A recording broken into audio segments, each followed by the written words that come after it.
बच्चों, आज के लेक्चर में हम लोग टाइप्स ऑफ मैट्रिक्स पढ़ने वाले हैं।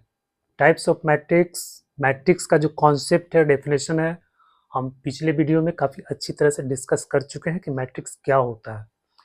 आज हम लोग पढ़ेंगे टाइप्स ऑफ मैट्रिक्स। तो इस लेक्चर को ध्यान से एंड तक देखिए।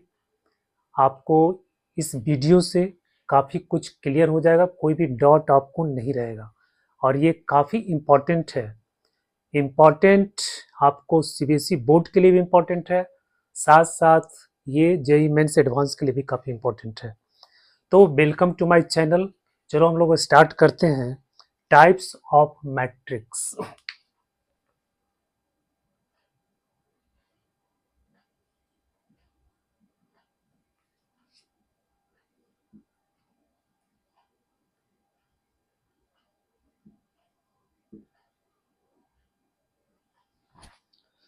Types of matrix. Types of matrix में पहले हम लोग देखते हैं रो मैट्रिक्स।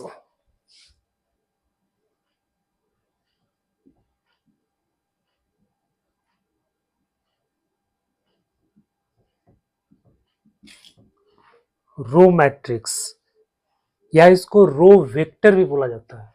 रो मैट्रिक्स को हम लोग रो वेक्टर भी बोलते हैं। तो रो मैट्रिक्स, यहाँ नाम से पता चल रहा है रो मैट्रिक्स मतलब जिस मैट्रिक्स में सिर्फ एक ही रो है, a matrix having only one row, उसको हम लोग बोलते हैं row matrix. A matrix having only one row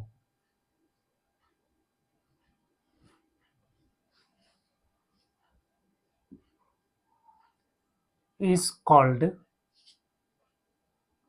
row matrix. या फिर इसको हम लोग रो वेक्टर भी बोलते हैं। रो वेक्टर, ठीक है, जिसमें सिर्फ एक ही रो है। जैसे 1 2 3 4। बच्चों, ये क्या हो गया आपको? ये आपका रो मैट्रिक्स हो गया। ठीक है, 1 2 3 4।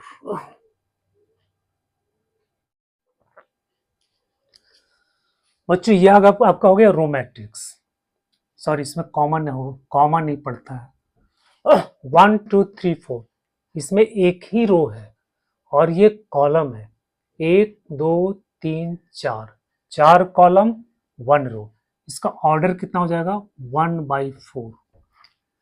ठीक है, तो जो भी रो मैट्रिक्स होगा उसमें आपको एक ही रो होगा। ठीक है, अगर हम पूछे ये कौन सा मैट्रिक्स है जिसका ऑर्डर 1/6 है, तो बच्चों ये रो मैट्रिक्स है, क्योंकि इसमें एक ही रो है।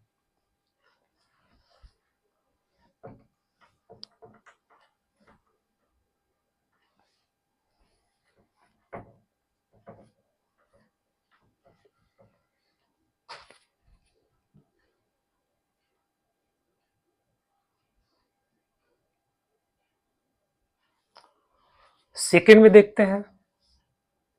सेकेंड जो टाइप है वो है आपको कॉलम मैट्रिक्स। कॉलम मैट्रिक्स या इसका दूसरा नाम कॉलम वेक्टर भी बोला जाता है इसको। ठीक है, column vector.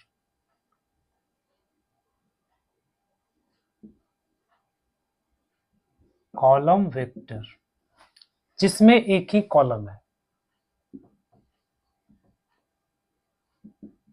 Matrix having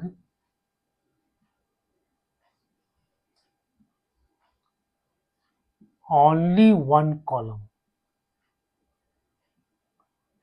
A matrix having only one column is called column matrix.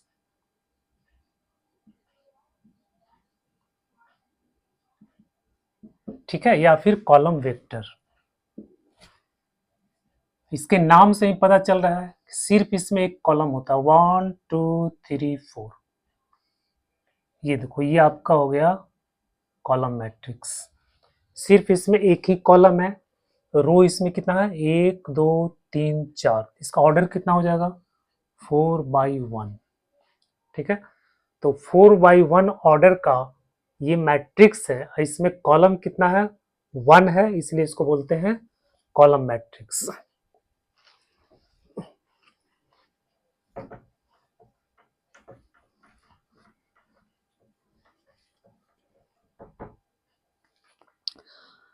अगला जो है बच्चों वो है स्क्वायर मैट्रिक्स। ये काफी इंपॉर्टेंट है।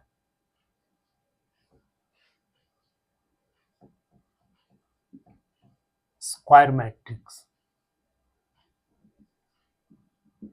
ये मैट्रिक्स काफी इंपॉर्टेंट है क्योंकि इसी मैट्रिक्स का उपयोग आपको डिटर्मिनेंट में स्क्वायर मैट्रिक्स का ही ज्यादातर इस्तेमाल किया जाता है। ठीक है, तो बच्चों ये हो गया आपका स्क्वायर मैट्रिक्स। स्क्वायर मैट्रिक्स का मतलब है कि जिसमें नंबर ऑफ कॉलम्स और नंबर ऑफ रोज दोनों सेम होना चाहिए।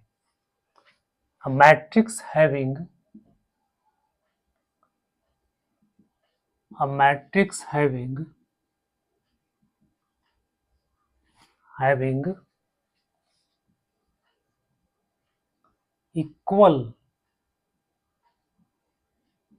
equal number of rows and columns is called square matrix.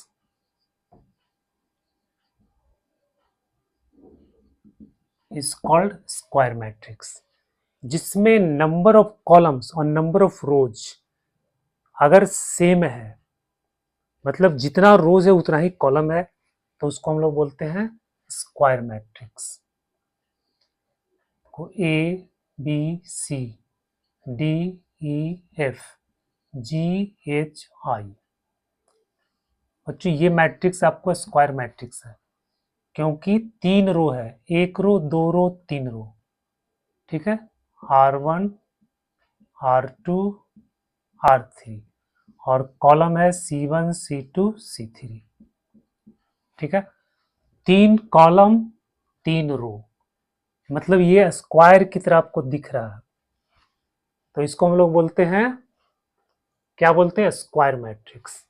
ठीक है, तो स्क्वायर मैट्रिक्स में इसका जो ऑर्डर है, इसका ऑर्डर कितना है, 3/3। 3/3, या फिर इसको हम लोग बोलते हैं मैट्रिक्स ऑफ ऑर्डर 3, ऐसे भी इसको बोला जाता है। A is a matrix of order 3। 3/3 नहीं बोल करके हम बोलेंगे A is a matrix of order 3, only 3। ठीक है, तो स्क्वायर मैट्रिक्स को हम लोग 3/3 मैट्रिक्स नहीं बोल करके सिर्फ matrix of order 3, matrix of order 4, matrix of order n, इस तरह से हम लोग बोलते हैं।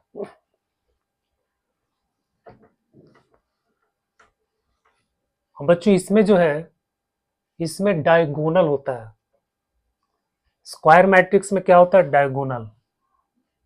देखो ये डायगोनल है।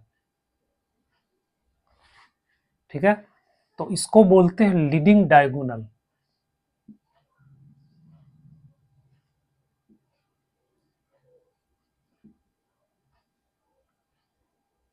Leading diagonal. ठीक है, इसी डायगोनल, ये काफी इंपॉर्टेंट डायगोनल है। एक डायगोनल आपको ऐसे भी बनेगा, लेकिन इसका उतना महत्व नहीं है जितना कि इस डायगोनल का महत्व है, इसलिए इसको बोला जाता है लीडिंग डायगोनल।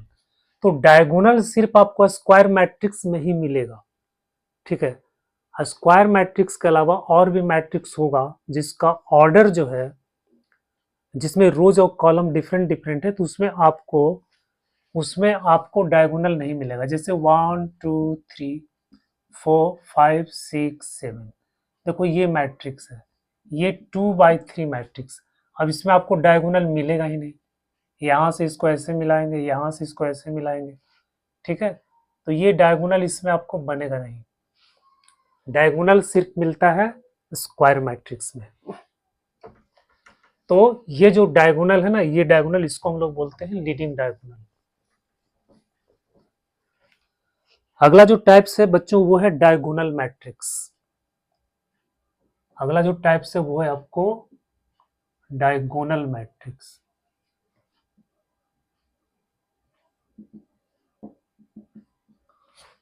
अब ये डायगोनल मैट्रिक्स का होता है, डायगोनल किस में मिलता है? स्क्वायर मैट्रिक्स में मिलता है। तो डायगोनल मैट्रिक्स जो होगा वो आपको क्या होगा? स्क्वायर मैट्रिक्स हो गया। तो किसी भी स्क्वायर मैट्रिक्स को हम लोग डायगोनल मैट्रिक्स कहते हैं जब उसमें सिर्फ डायगोनल का एलिमेंट नंबर होगा और बाकी जो है ना वो सब आपका जीरो हो जाएगा। All the elements except those in diagonal are zero. ठीक है, तो square matrix is said to be a square matrix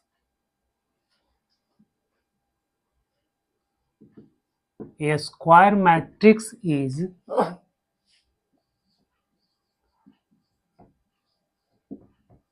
said to be diagonal matrix, said to be diagonal matrix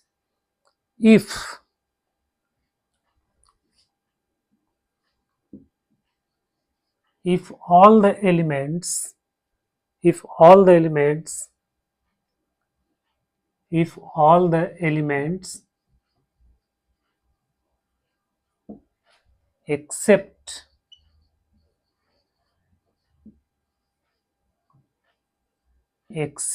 those in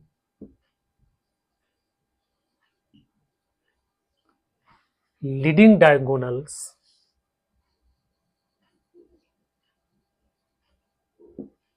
are zero।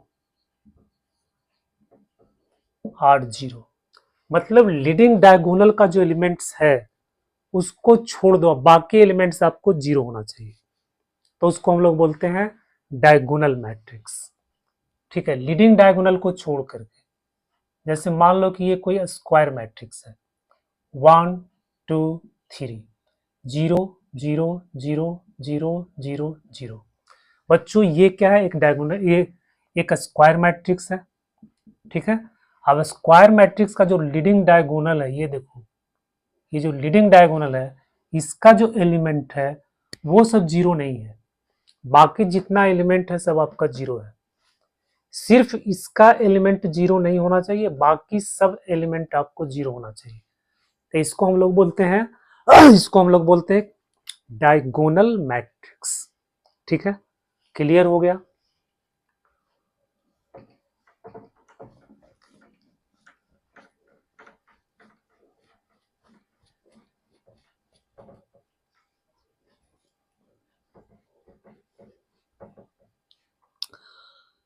Five में है scalar matrix.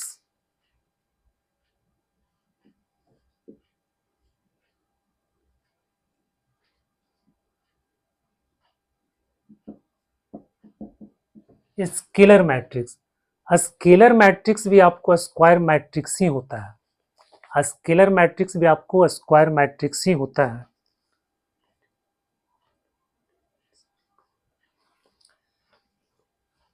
तो scalar matrix में क्या होता है कि जो डायगोनल एलिमेंट्स है वो आपको सब इक्वल होता है। ठीक है, डायगोनल एलिमेंट्स आपका इक्वल होता है, बाकी मतलब ये भी एक डायगोनल मैट्रिक्स ही होता है, लेकिन इसमें क्या होता है कि डायगोनल एलिमेंट्स आपको इक्वल होता है। ठीक है, तो diagonal matrix a diagonal matrix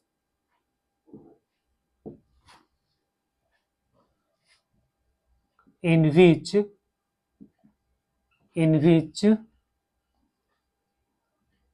all the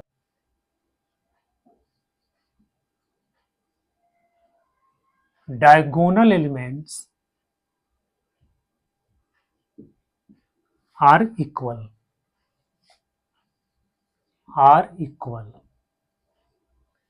is called a scalar matrix, is called a scalar matrix। बेटा इसमें कह रहा है कि ये स्केलर मैट्रिक्स क्या है? स्केलर मैट्रिक्स भी एक तरह का डायगोनल मैट्रिक्स है। अब डायगोनल मैट्रिक्स क्या होता है? जिसमें सभी एलिमेंट्स जीरो होता है, डायगोनल एलिमेंट्स को छोड़ करके।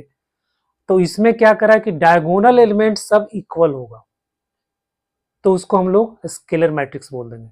मतलब स्केलर मैट्रिक्स भी एक तरह का डायगोनल मैट्रिक्स है।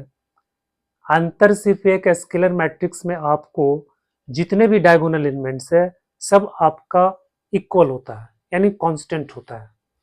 जैसे देखो मान लो कोई मैट्रिक्स बी है 2 2 2 0 0 0 0 0 0। देखो ये मैट्रिक्स क्या है? इसका डायगोनल एलिमेंट सब इक्वल है, डायगोनल एलिमेंट्स क्या है? सब इक्वल है।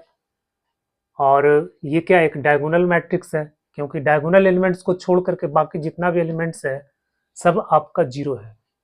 इस डायगोनल एलिमेंट्स को छोड़ करके बाकी जितना भी एलिमेंट्स है सब आपका जीरो है। तो बच्चों ये तो डायगोनल एलिमेंट्स हो, डायगोनल मैट्रिक्स हो गया, साथ साथ इसका एक स्पेशल नाम हो गया स्केलर मैट्रिक्स, साथ साथ इसका एक स्पेशल नाम हो गया स्केलर मैट्रिक्स।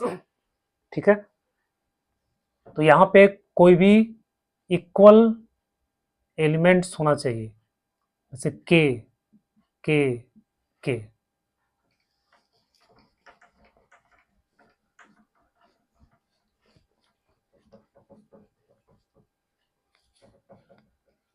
नेक्स्ट जो आपको है आइडेंटिटी और यूनिट मैट्रिक्स, ये भी काफी इंपॉर्टेंट है। आइडेंटिटी और यूनिट मैट्रिक्स ये 6 में आ गया।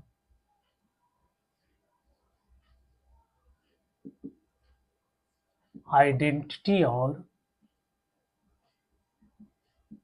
Unit matrix.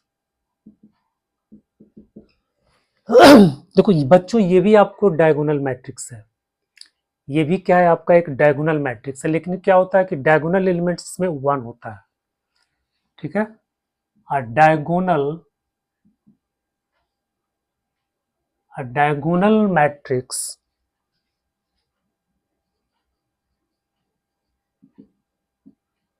is said to be unit matrix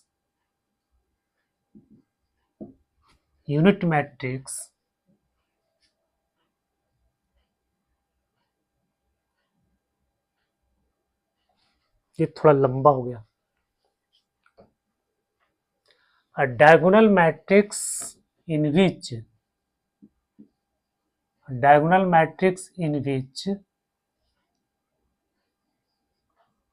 all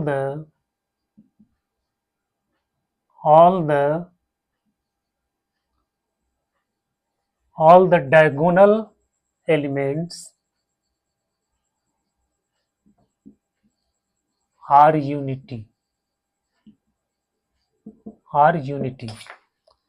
जो भी डायगोनल एलिमेंट्स होगा वो आपका 1 होगा हमेशा। ठीक है, तो उसको हम लोग बोलते हैं या तो आइडेंटिटी मैट्रिक्स बोलेंगे या फिर हम बोलेंगे उसको यूनिट मैट्रिक्स। और उसको हम लोग रिप्रेजेंट करते हैं IN से। आइडेंटिटी मैट्रिक्स को हम लोग IN से रिप्रेजेंट करते हैं। N मतलब हो गया ऑर्डर। ठीक है, N क्या हो गया? ऑर्डर। जैसे देखो I3 मतलब इसका ऑर्डर कितना है? 3। 1 1 1 0 0 0 0 0 0। ये एक आइडेंटिटी मैट्रिक्स है जिसका ऑर्डर कितना है? 3। ठीक है, 3/3। तो इसका डायगोनल एलिमेंट्स क्या है? डायगोनल एलिमेंट्स आपका कितना है? 1। All diagonal elements are 1। ठीक है, तो बच्चों इसको हम लोग बोलते हैं आइडेंटिटी मैट्रिक्स या फिर unit matrix.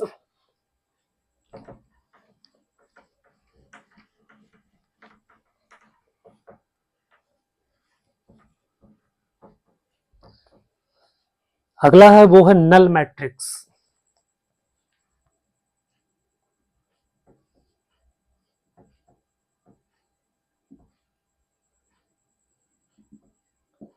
Null matrix.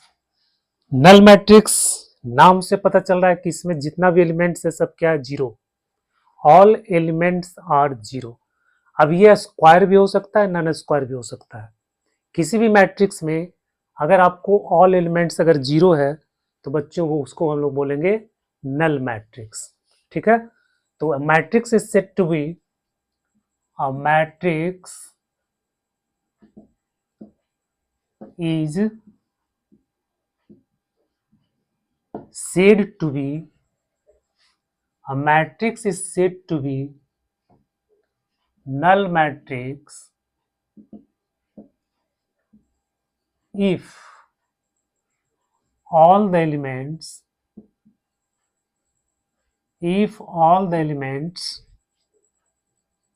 are zero। सभी एलिमेंट इसका अगर जीरो है तो उसको हम लोग बोलते हैं नल मैट्रिक्स। जैसे 0 0 0 0 वो नल मैट्रिक्स हो गया। 0 0 0 0 0 0 0 0 0 बच्चों ये नल मैट्रिक्स हो गया, क्योंकि जितना भी एलिमेंट सब इसका क्या है, जीरो। तो इसको हम लोग बोलते हैं नल मैट्रिक्स। नेक्स्ट है, ये आपके सिलेबस में नहीं है लेकिन जेई मेंस एडवांस के सिलेबस में ये है, जिसको हम लोग बोलते हैं अपर ट्रायंगुलर मैट्रिक्स। इसको हम लोग बोलते हैं upper triangular matrix. Upper triangular matrix, इसमें क्या होता है बच्चों की जो लीडिंग एलिमेंट्स है, लीडिंग डायगोनल है उसका जो एलिमेंट्स है, मतलब लीडिंग डायगोनल के नीचे का जो एलिमेंट्स है वो सब आपका जीरो है। ठीक है, नीचे का जो है ना वो सब आपका जीरो है। तो a square matrix in which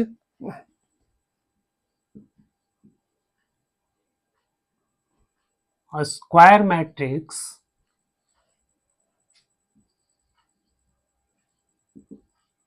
a square matrix in which square matrix in which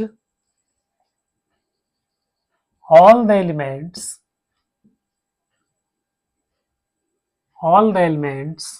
below the leading diagonal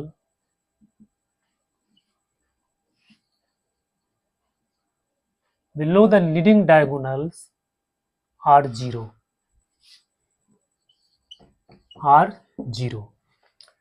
बच्चों अपर ट्रायंगुलर मैट्रिक्स ये अब होता कैसा है,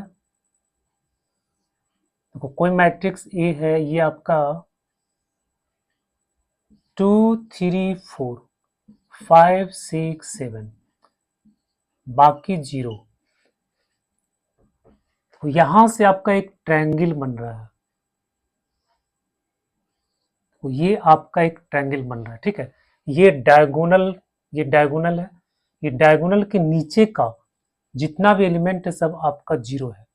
ठीक है, ये डायगोनल जो है ये आपका डायगोनल है, डायगोनल के नीचे का एलिमेंट जितना जीरो है ऊपर का एलिमेंट जीरो नहीं है। ठीक है, तो अगर किसी मैट्रिक्स में डायगोनल के नीचे का जितना भी एलिमेंट है सब अगर जीरो है तो इसको बोलते हैं अपर ट्रायंगुलर मैट्रिक्स, क्योंकि इसके ऊपर जो है एक ट्रायंगल बन रहा है। ठीक है, इसके ऊपर एक क्या ट्रायंगल बन रहा है। ठीक है बच्चों, इसीलिए इसको बोलते हैं अपर ट्रायंगुलर मैट्रिक्स। ठीक है, समझ में आ गया बात। इसके बाद एक होता है लोअर ट्रायंगुलर मैट्रिक्स, ठीक इसका उल्टा lower triangular matrix. Lower triangular matrix तो 9 में है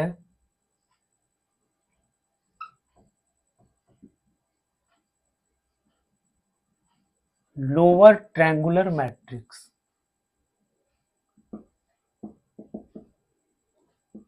लोअर ट्रायंगुलर मैट्रिक्स में क्या हो गया, all the elements above the diagonals are 0. ठीक है, a square matrix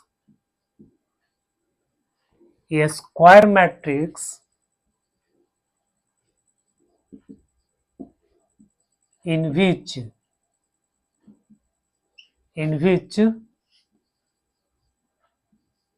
all the elements above the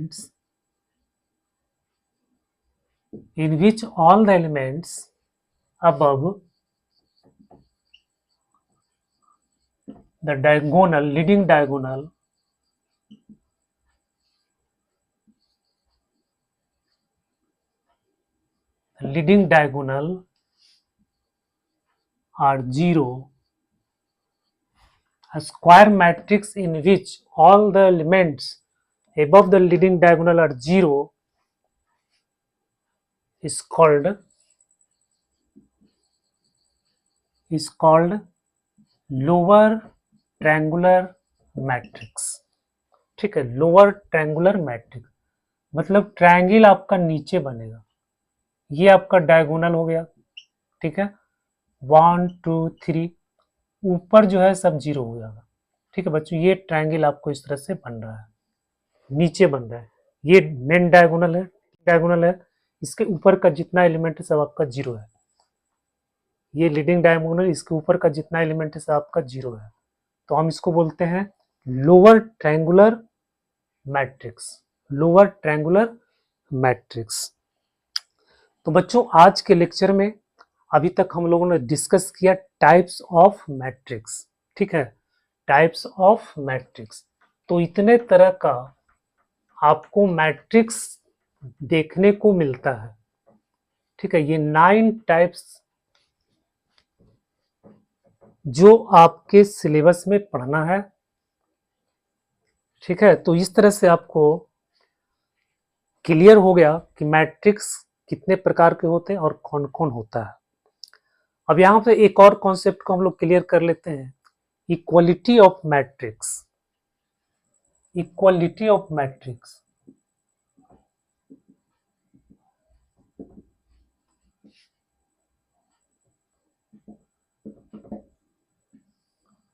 बच्चों दो मैट्रिक्स बराबर कब होता है? जब उसका ऑर्डर सेम होता है और करस्पॉन्डिंग एलिमेंट्स आपको इक्वल होता है. ठीक है, ऑर्डर सेम होना चाहिए. जैसे मान लो कि एक्स वाई जेड एक मैट्रिक्स है, दूसरा मैट्रिक्स है ए बी सी डी. इसका ऑर्डर 2x2 है, इसका भी ऑर्डर 2x2 है. तो ये दोनों मैट्रिक्स इक्वल होगा. अब इसमें पहला कंडीशन है कि ये ऑर्डर आपका सेम होना चाहिए. दूसरा कंडीशन है कि इसका करस्पॉन्डिंग एलिमेंट आपको बराबर होना चाहिए. अगर ये दोनों बराबर मैट्रिक्स है तो x बराबर a होना चाहिए, y बराबर b होना चाहिए, z बराबर c होना चाहिए और u बराबर d होना चाहिए.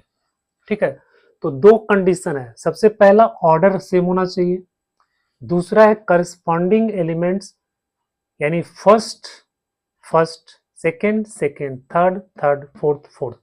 ठीक है, करस्पॉन्डिंग एलिमेंट्स आपको इक्वल होना चाहिए, तब हम बोलेंगे कि दोनों मैट्रिक्स जो है इक्वल है. ठीक है, तो इस पे बेस्ड भी बहुत सारे सवाल आते हैं बोर्ड एग्जाम में भी, कि अगर इस तरह से दे देता है फिर बोलता है कि एक्स वाई इसमें कुछ चर वेरिएबल रहेगा, बोलेगा कि इसका वैल्यू फाइंड करो. ठीक है, तो सवाल को हम लोग अब नेक्स्ट वीडियो में देखेंगे. इस वीडियो में अगर टाइप्स ऑफ मैट्रिक्स आपको समझ में आ गया, इक्वलिटी ऑफ मैट्रिक्स आपको समझ में आ गया, प्लीज इसको लाइक कर देना, कमेंट कर देना, अपने दोस्तों में शेयर कर देना, चैनल को सब्सक्राइब कर देना. So thank you.